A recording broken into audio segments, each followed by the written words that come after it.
విద్యార్థులారా, మనము శకుంతలోపాఖ్యానం గురించి తెలుసుకుంటున్నాం కదా.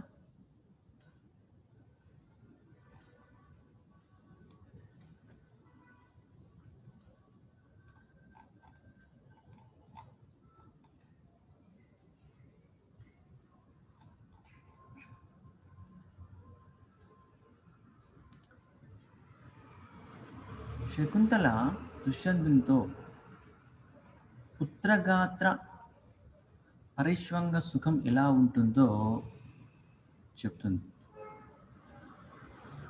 అంటే దుష్యంతునితో శకుంతల, ఓ రాజా, సత్యవిరుద్ధములైన మాటలు పలకడం ఎందుకు? ఒకసారి ఈ పుత్రుని కౌగిలించుకొని అపూర్వమైన ఆనందాన్ని అనుభవించు. ముత్యాలహారములు కానీ, కర్పూరము కానీ, దట్టమైనటువంటి పుప్పొడి రేణువులు కానీ, చందనము కానీ, వెన్నెల కానీ ఈ పుత్రగాత్ర పరిశ్వంగ వల్లే మానవులకు మనోహరం కావు. అవి అతని చల్లదనాన్ని ఇవ్వవు అని చెప్పని చెప్తూ ఇంకా ఇలా చెప్తుంది.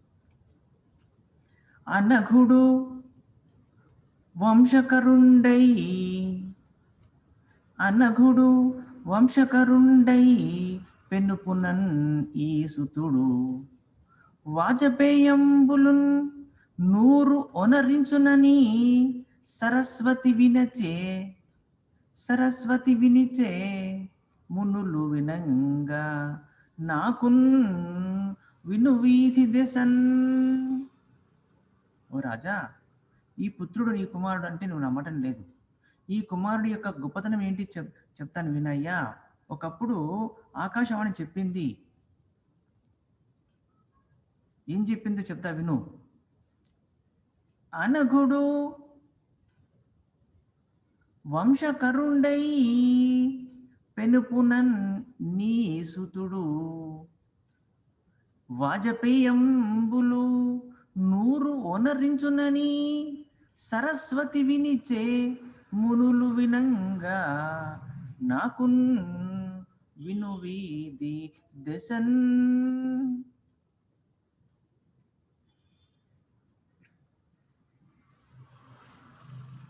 నీ సుతుడు, ఓ రాజా, నీ కుమారుడు అనఘుడు.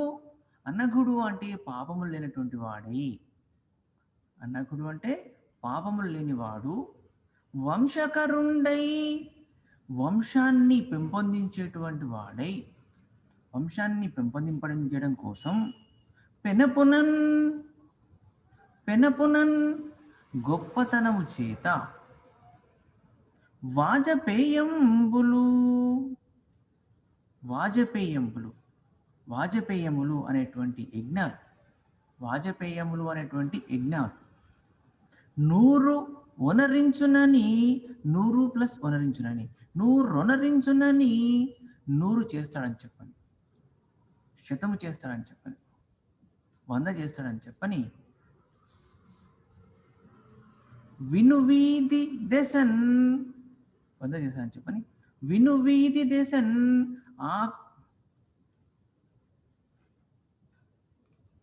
ఆకాశ వీధిలో, ఆకాశ మార్గంలో, ఆకాశవాణి రూపంలో సరస్వతి వినిచే, సరస్వతి వాణి, వాక్కు, ఆకాశవాణి, ఆకాశ మార్గంలో ఆకాశవాణి రూపంలో ఏంటి సరస్వతి అంటే ఆకాశవాణి ఏం చేసింది? మునులు వినగన్, మునులు వినేలాగా నాకును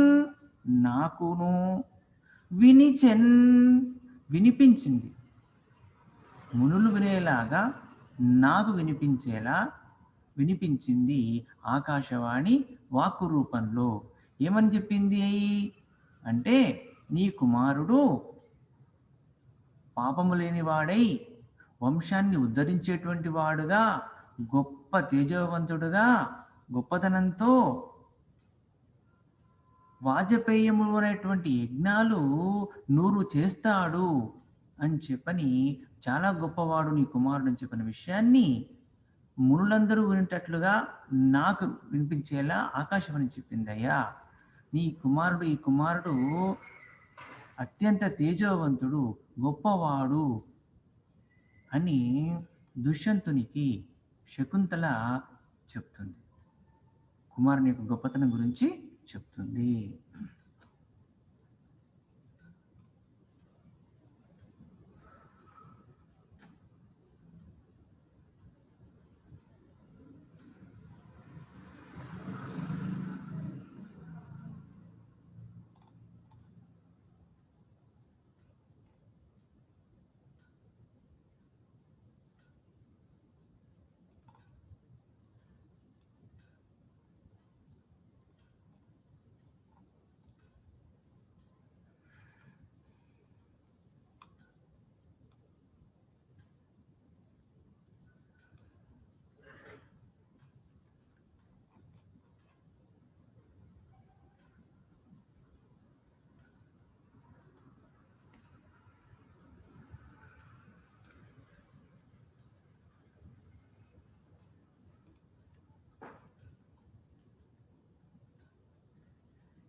ఇంకా చెప్తుంది ఇలా శకుంతల దుష్యంతునితో ఇంకా చెప్తుంది. ఏం చెప్తుంది అంటే, భూరి భూరి గుణున్ ఇట్టి, ఇక్కడ విడదీసి చెప్తున్నాను. భూరి గుణున్ ఇట్టి కుల విస్తారకు ఉదారకున్ ఉదార ధర్మ ప్రియున్ నిష్కారణమ తపజూడక సారమతి చనునే నాటి సత్యము గలుగన్.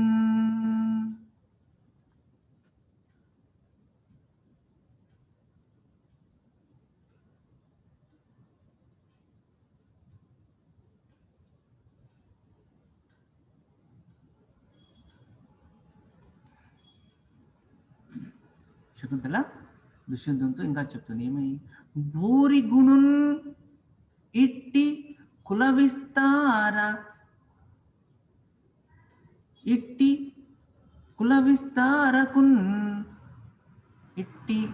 విస్తారకున్ ఉదారకున్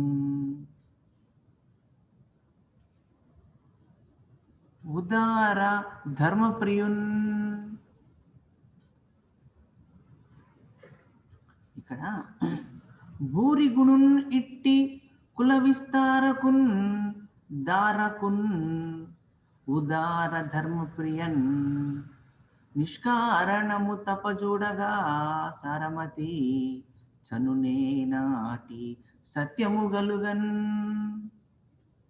పద్యములో అన్ని పదాలన్నీ కూడా కుదించి రాయబడ్డాయి కాబట్టి కాస్త అలా విడిగా చదవటం వల్ల అర్థమవుతుందని చెప్పని విడిగా చదివాను.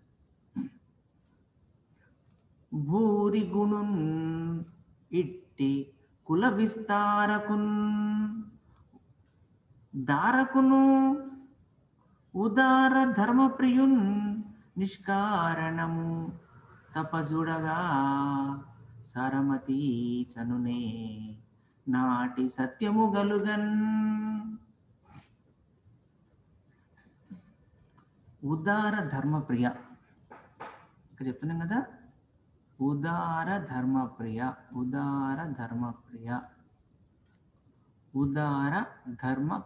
ఉత్తమమైనటువంటి ధర్మమునందు ప్రీతి గలవాడా. ఉదార ధర్మప్రియ ఉత్తమమైన ధర్మమునందు ప్రీతి గలవాడా. సారమతి, ఇంకా సారమతి ఉంది ఇక్కడ. సారమతి అంటే సారవంతమైన బుద్ధి గలవాడా, సారవంతమైనటువంటి బుద్ధి గలవాడా. నాటి సత్యము గలుగన్, నాటి సత్యము కలగన్. ఆ రోజు నన్ను వివాహం చేసుకున్నప్పుడు నీవు ఇచ్చినటువంటి వరము అనేటువంటి సత్యము నిజమై ఉండగా నాటి సత్యము కలుగ నాటి ఆనాటి సత్యము కలిగేటట్టుగా భూరి గుణం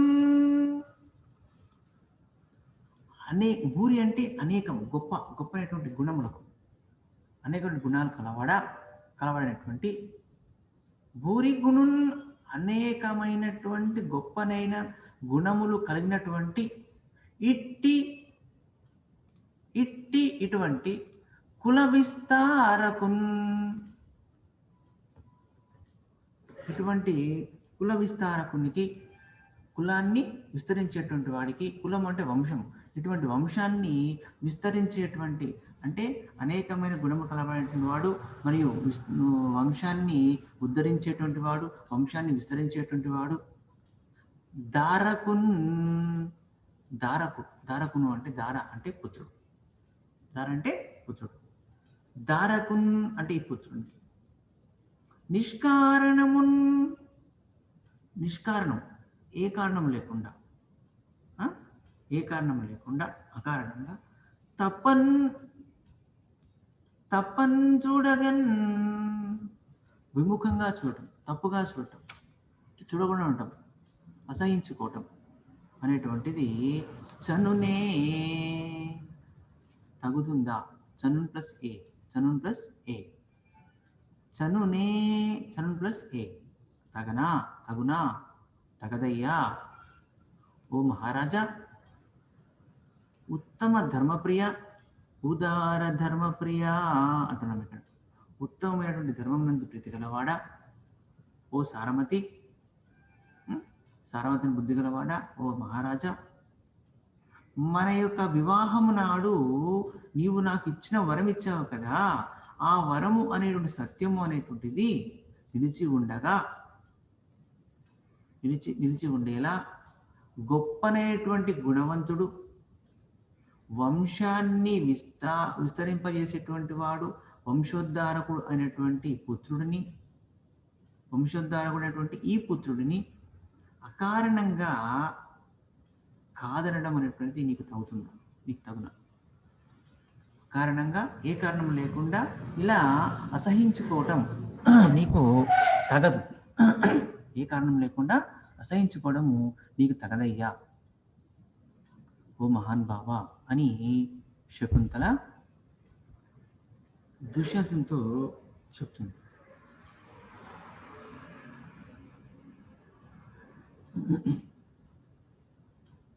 ఇంకా చెప్తుంది ఇలా ఏం చెప్తుంది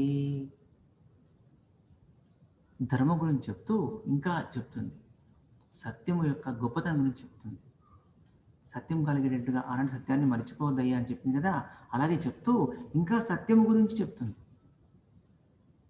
మంచి మాట గురించి చెప్తుంది ఈ పదం చెప్తుంది ఏమి నుత జలపూరితం బులగునూతులు నురింటి కంటే నుత జలపూరితం బులగు నూతులు నూరింటి కంటే సుమృత వ్రత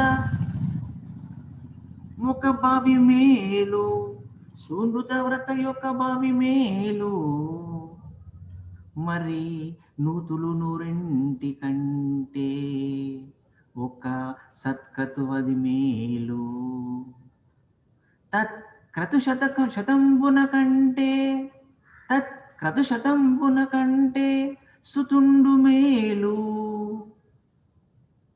తత్ శతకంబు కంటే ఒక సునృత వాక్యము మేలు సుడగన్ ఓ రాజా ఓ దుష్యంత మహారాజా చెప్తున్నా వినవయ్యా ఏం చెప్తున్నా విను ఏం చెప్తుంది ఇక్కడ శకుంతల చెప్తుంది ఏం చెప్తుంది నుత జలపూరితం బొలగు నూతులు నురింటి కంటే సూనృత వ్రతమొక బావి మేలు మరి నూతులు నూరింటి కంటే నూతులు నూరిటి కంటే ఒక్క సత్కతువది మేలు తత్ క్రతుశతంబున కంటే సుతుండు మేలు తత్ సుత శతకంబు కంటే ఒక సునృత వాక్యము మేలు సుడగన్. ఓ మహారాజా, సరే ఈ పద్యం కూడా ఇంపార్టెంట్ పద్యం కాబట్టి ఒకసారి పరిచయం చెప్పుకుందాం. పరిచయం అంటే మనకు తెలుసు కదా, ఈ పద్యము నన్నయ్య చే రచింపబడినటువంటి ఆంధ్ర మహాభారతము ఆది పర్వము చతుర్థ శ్వాసం నుంచి గ్రహించబడినటువంటి శకుంతలోపాఖ్యానము అనే పాఠ్యభాగంలోనిది అని చెప్పుకుంటాం. ఇక మరి ఈ ఈ పద్యం ఏ సందర్భంలో వచ్చింది? మంత్రులతో, సామంతులతో, పురోహితులతో, పురప్రముఖులతో నిండి ఉన్నటువంటి రాజ్యసభలో సత్యవిరుద్ధంగా మాట్లాడుతున్నటువంటి దుష్యంతులకు శకుంతల సత్యం యొక్క ప్రాశస్త్యాన్ని వివరించేటువంటి సందర్భంలో ఉంది అని ఇలా చెప్పి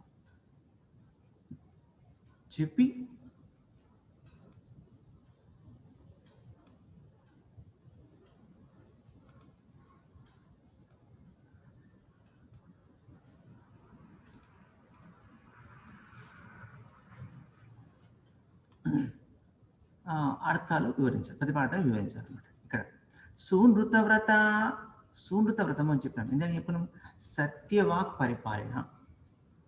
సునృత వ్రతము అంటే సత్యపాలనము వ్రతముగా కలవాడా ఓ దుష్యంత మహారాజా.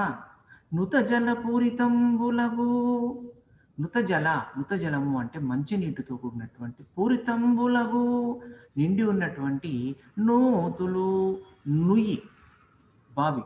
ఏ బావుల వెంటే చెదబావులు. అప్పట్లో చెదబావులు ఉండేవి, ఇప్పుడు మనకు చెదబావులు అనేవి కనిపించట్లేదు. చెదబావులు కనిపించట్లేదు, కనిపిస్తున్నాయా? దరిదాపుల్లో చెదబావులు అనేవి మృగ్యమైపోయాయి అని చెప్పవచ్చు. అంటే చెదబావులన్నీ దాదాపు కనిపించకుండానే పోతున్నాయి. ఎక్కడ చూసినా మనకు ఏమంటాం మనము, మంచి ట్యాప్ వాటర్ ఉంది,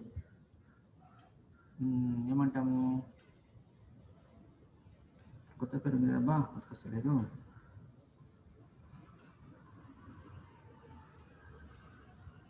కేసీఆర్ గారి పథకం, మంచినీటి పథకాలు ఉన్నాయి కదా, ఆ మంచినీటి పథకం ద్వారా ప్రతి ఇంటింటికి నల్ల, మిషన్ భగీరథ, కరెక్ట్ మర్చిపోయాను. మిషన్ భగీరథ రూపంలో మనకు ఇంటింటికి నల్లాలు వచ్చేసినాయి. ఈ పల్లెటూరికి కూడా, చిన్న చిన్న గ్రామాల్లో కూడా మిషన్ భగీరథ పథకం కింద దాదాపు చాలా ప్రాంతాలకు కూడా మనకు మిషన్ భగీరథ ద్వారా మనకు నీళ్ళు అందుతున్నాయి. ఇక లేకపోతే అడపాదడప అక్కడక్కడ కాస్తంత బోరింగులు ఉన్నాయి, చేతితో కొట్టే బోరింగులో, లేకపోతే అంటే ఆ బోరులో మోటార్ వేసి స్విచ్ వేయగానే అలా మోటార్ నుంచి రయ్యమ నీళ్ళు దొరికేటువంటి బోర్లు ఉన్నాయి. కానీ చేదబావులు అంటే ఒక బావికి చుట్టూ ఒక 3-4 ప్రాకారాలుగా పెట్టి ఒక తాడుతో లోపలికి ఒక బకెట్ ద్వారా లోపల నీళ్లు ముంచి ఆ నీటి ద్వారా చెదుకుని తీసేటువంటి బావులు లేవు. దాన్ని చెదబావి అంటారు. ఇప్పట్లో మృగ్యమే ఇప్పట్లో. కాకపోతే ఒక 30 ఏళ్ల కింది వరకు ఉన్నాయి. 30 ఏళ్ల కింది వరకు చెదబావులు అక్కడక్కడ కనిపించేవి. 30 ఏళ్ల కింది వరకు చెదబావులు కనిపించేవి. ఒక 40 ఏళ్ల కింద అంటే సరే 40 ఏళ్ల కింద చాలా ఎక్కువ ఉన్నాయి. 30 ఏళ్ల కింది వరకు కూడా ఉన్నాయి. ఒక 20-25 ఏళ్ల కింద వరకు ఉంటే అక్కడక్కడ ఉండేవి. మెల్లిగా క్రమంగా ఆ చెదబావుల స్థానంలో బోర్లు రావటము, మూటలు రావటము, ఆ మూటల నుంచి ఉండేవి వస్తున్నాయి కాబట్టి ఇప్పుడు చాలా వరకు తగ్గిపోయాయని చెప్పవచ్చు. కాబట్టి నూతులు చెదబావులు 100 కంటే 100 చెదబావుల కంటే 100 కంటే ఒక బావి మేలు, ఒక బావి మేలు. చెదుకోవడం అంటే కొంత ఇబ్బంది కాబట్టి అలాంటి దాంట్లో కూడా దిగుడు బావి మెట్లు ఉంటాయి. దిగుడు బావులు అని చెప్పని ఉండేవి, మెట్లు ఉంటాయి. అలా ఒక మెట్టు దిగి ఉండేటువంటి బావి శ్రేష్టము అని చెప్పని చెప్తారు. మరి అంతేకాకుండా అట్టి బావులు 100 కంటే, అటువంటి 100 దిగుడు బావుల కంటే ఒక సత్క్రతువది మేలు. ఒక సత్క్రతువు, సత్ అంటే మంచి, గొప్ప అనేటువంటి, క్రతువు అంటే యజ్ఞం. ఒక యజ్ఞము, గొప్ప యజ్ఞము మేలు, శ్రేష్టమైనటువంటిది. తత్ క్రతుశతంబున కంటే తత్ క్రతు అట్టి తత్ అంటే అట్టి అట్టి క్రతువు అంటే యజ్ఞము అట్టి యజ్ఞాలు ఎన్ని యజ్ఞాలు శతంబున కంటే 100 కంటే అటువంటి యజ్ఞాలు 100 కంటే సుతుండు మేలు ఒక కుమారుడు శ్రేష్టము అంటారు. చూడగన్ పరిశీలించగా తత్ సుత శతకంబు కంటే మరి తత్ అట్టి సుత శతకంబు అట్టి సుత 100 కుమారుల కంటే కూడా ఒక సునృత వాక్యము మేలు ఒక సునృత సత్యమైనటువంటి వాక్యం మాట ఒక సత్యవాక్యం ఒక మంచి మాట ఒక నిజమైన మాట శ్రేష్టమైనది అని చెప్తుంది శకుంతల. ఒక శ్రేష్టమైన మాట ఒకటి మాట మేలు అన్నింటికంటే అని చెప్తుంది. ఇలా దాన్ని తాత్పర్యం తీసుకున్నట్టయితే సత్యమే ఎల్లప్పుడూ పలకటమే వ్రతముగా కల ఓ రాజా, మంచినీటితో నిండినటువంటి 100 చెదు బావుల కంటే కూడా ఒక దిగుడు బావి మేలు. అట్టి 100 దిగుడు బావుల కంటే కూడా ఒక యజ్ఞము శ్రేష్టము అంటారు. మరి అలాంటి 100 యజ్ఞాలు చేసేదానికంటే ఒక కుమారుడు మేలు అంటారు. మరి అలాంటి కుమారులు 100 మంది కంటే కూడా ఒక సత్యవాక్యం శ్రేష్టమైనది అంటారు. చూడండి, ఒక సత్యవాక్యం యొక్క గొప్పతనం ఎంత గొప్పతనం చూడండి. ఒక 100 మంచినీటి బావుల కంటే ఒక దిగుడు బావి అంటారు. మంచినీటి బావులు అంటే అందరికి దాహం తెచ్చి, దిగుడు బావి ఏమో పశుపక్షాలకన్నిటికీ దాహం తీరుస్తాయి. దిగుడు బావులు అన్నిటికంటే యజ్ఞాలు మేలు అంటారు. యజ్ఞం చేయడం వల్ల చాలా పుణ్యం వస్తుందంట. అలాంటి యజ్ఞం కంటే కుమారుడు మేలు అంటారు. కుమారుడు వల్ల ఎంతో మేలు కలుగుతుందంట. అలాంటి కుమారులు 100 మంది కంటే కూడా ఒక్క సత్యవాక్యం మేలైంది. కాబట్టి సత్యవాక్ పరిపాలన ఎంత మంచిదో ఎంత గొప్పదో సత్యపాలన గురించి చెప్తుంది అన్నమాట. ఇక్కడ సర్వశ్రేష్టమైన సత్యానికి విరుద్ధంగా ప్రవర్తింపవద్దు అని చెప్పనంటూ శకుంతల ఇక్కడ దుష్యంతుని హెచ్చరిస్తూ చెప్తూ వస్తుంది. ఇక్కడ దుష్యంతునితో చెప్తూ వస్తుంది సత్యవాక్యం గురించి, తన యొక్క సత్యవాక్య పరిపాలన గొప్పదనం గురించి చెప్తుంది.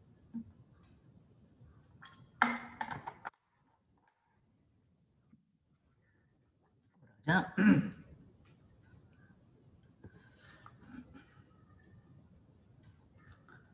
ఇంకా చెప్తున్నా.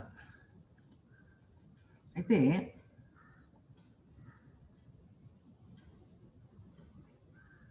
ఇక్కడ సునృత వాక్యం అని చెప్తున్నాం కాబట్టి ఇక్కడ ఒక్కొక్క మనం ఇక్కడ ఇందులో కవితా విశేషాలు అనేది కనిపిస్తుంది, చూద్దాం ఈ పద్యంలో.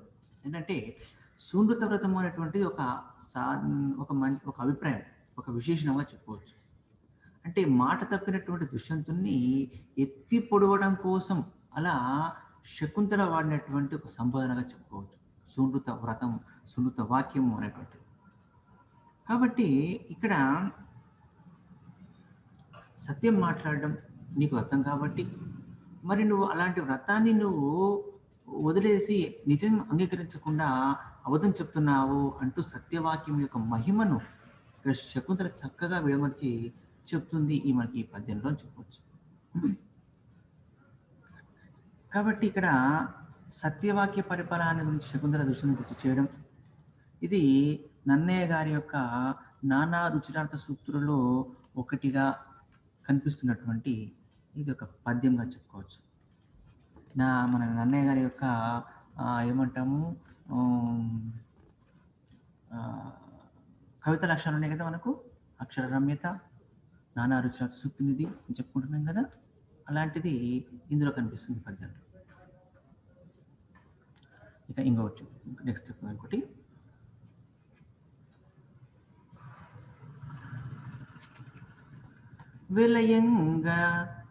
వెలయంగన్ అశ్వమేధంబులు వేయును, వెలయంగ అశ్వమేధంబుల్ వేయును, ఒక్క సత్యమును నిరుగడలందుల నిడి తూపగా, సత్యము వలన ములుసూపు గవవంబున పేర్మిన్. ఇంకా సత్యవాక్ పరిపాలన గురించి ఇంకా అందులో చెప్తుంది శకుంతల దుష్యంతునితో. ఓ రాజా, విలయంగా అశ్వమేధంబులు వేయును, ఒక్క సత్యమును ఇరుగడలందున నిడి తూపగా, సత్యము వలనన్ ములుసూపు గౌరవంబున పేర్మిన్. ఓ దశరథ మహారాజా, అశ్వమేధంబులు, అశ్వమేధములు అంటే అశ్వమేధ యాగము అనేటువంటిది చాలా గొప్ప యాగం. మరి ఆ అశ్వమేధ యాగంబులు వేయును, వెయ్యిన్ని, అలాంటి అశ్వమేధ యాగాలు 1000 చేయటం వల్ల కలిగేటువంటి ఫలితం, ఒక్క సత్యమును, ఒక సత్యాన్ని, ఒక నిజాన్ని విలయంగన్ ప్రకటించబడేటట్టుగా ఏం చేయాలి? నిరుగడలన్, తూకం, నిరుగడలందుల, నిరుగడలందుల, నిరుగడలందుల, గడ, నిరుగడలు, నిరుగడలు అంటే ఇరుగడల్లో మధ్యన పెట్టి తూకం వేసేది, నేను తూకము అంటాం కదా మనం. అలా తూకంలో వేసి, నిడి వేసి ఉంచి, తూపగా, తూయిస్తే, మనం బరువులను తూస్తుంటాం కదా, పల్లెటూరులో చూసినట్టయితే మనకు తూకం వేస్తుంటారు కదా. సరే, ఇప్పుడు తూకం అనగానే మనకు ప్రతి చిన్న చిన్న ఊర్లలో కూడా, ఇంటి పక్కన చిన్న కిరాణా కొట్లో కూడా చిన్న తక్కెడ, తూకంలో తక్కెడ ఉంటుంది. అది అంటే ఎలక్ట్రానిక్ తక్కెడ ఉంటుంది, లేకపోతే అంటే ఆ ముళ్ళు, త్రాసు ముళ్ళు ఉంటుంది కదా, త్రాసు ముళ్ళు పెట్టేసి ఓ పక్కన బరువులు పెడతారు, ఓ పక్కన వస్తువులు తూస్తారు కదా. అలా తూచేటప్పుడు ఏమవుతుంది మనకు? అక్కడ తూచేటప్పుడు తూకము పెట్టినటువంటి రాయి బరువు, వేసే వస్తువు బరువు రెండు సమానంగా, ముళ్ళు ఉంటుంది కదా, ఆ ముళ్ళు పెట్టినప్పుడు ముళ్ళు సమానంగా పెట్టేసి మనకు తూకం కరెక్ట్ అయింది, ముళ్ళు ఆ యొక్క ముళ్ళు గుర్తు వరకు వచ్చేసి ఆగిపోయింది కదా, రైట్, తూకం కరెక్ట్ అని ఇస్తారు. అలా తూచినప్పుడు ఇరుగడలందుల నిడి తూపంగా, తూపగా, సత్యము వలనన్ ములుసూపు గౌరవంబున పేర్మిన్. గౌరవం చేత, గొప్పతనంతో, ప్రేమతో సత్యం వైపే ఆ ముళ్ళు చూపిస్తుంది. సత్యమే బరువు ఎక్కువగా ఉంటుంది, సత్యమే బరువు ఎక్కువగా ఉంటుంది. అశ్వమేధ యాగాలు 1000 అశ్వమేధ యాగాలు ఒక పక్క, సత్యం ఒక పక్క వేస్తే సత్యమే ఇంకా బరువు ఎక్కువ ఉంటుంది. ఈ 1000 అశ్వమేధ యాగ ఫలం అంతా కూడా తక్కువే, సత్యవాక్య పరిపాలన ముందు అని చెప్తుంది. మనకు శ్రీకృష్ణ తులాభరణలో చూసినట్టయితే శ్రీకృష్ణుని నారదుడు అమ్ముకుంటూ వెళ్తుంటాడు. అమ్మినప్పుడు సత్యభామ తన దగ్గర ఉన్నటువంటి బంగారం అంతా కూడా వేస్తుంది.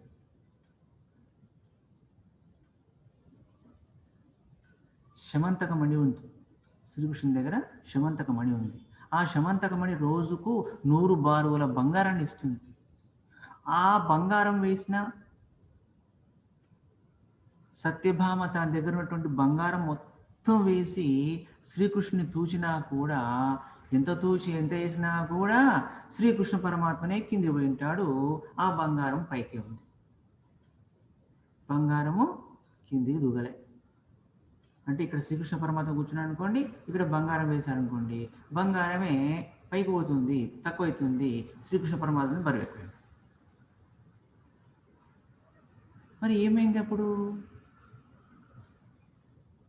శ్రీకృష్ణ పరమాత్మ మరి నారద మహర్షి దాసునిగా చేసుకుని అమ్ముకోపోతున్నాడు కాబట్టి అప్పుడు చివరికి ఏం చేయాలి? సత్యభామ వల్ల లేకపోయింది. అప్పుడు ఏం చేయాలి? రుక్మిణి వచ్చింది. రుక్మిణి వచ్చి ఏం చేసింది? ప్రేమతో, గౌరవంతో,